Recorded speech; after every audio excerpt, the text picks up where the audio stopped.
Mimi naitwa Letare Show, ni afisa ardhi mteule wa mkoa wa Dodoma.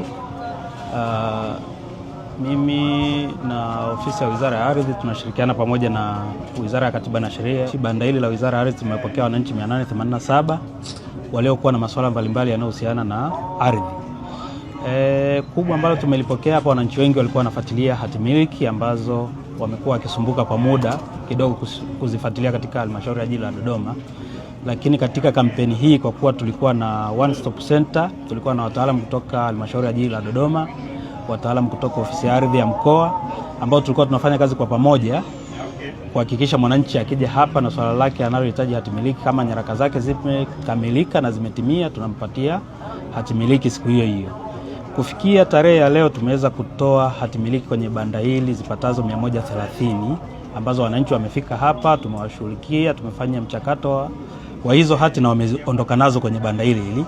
Lakini kwa siku hii ambao ndo tunahitimisha kampeni hii, kuna hati bado ziko kwenye mchakato, tuko kwenye hatua za mwisho kuzikamilisha zipatazo hati 63.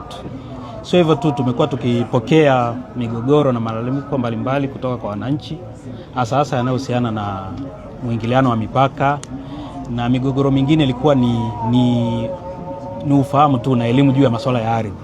Mwananchi anakuja na swala akiwa anaamini ni mgogoro, lakini tukimuelimisha kwamba huu sio mgogoro, unatakiwa ufanye hiki na hiki, anaondoka hapa akiwa ameridhika.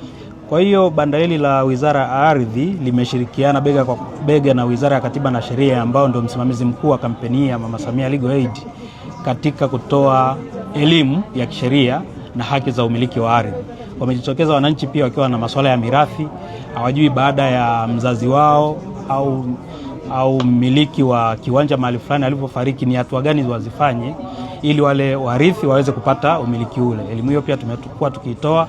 Wengine wamekuja na issue za wamenunua kiwanja kwa mtu, hajui ni hatua gani afanye ili apate mishio umiliki ule. Kwa kuwa banda hili linajumuisha Wizara ya Katiba na Sheria, ambao kuna mawakili kule wamekuwa wakiandaa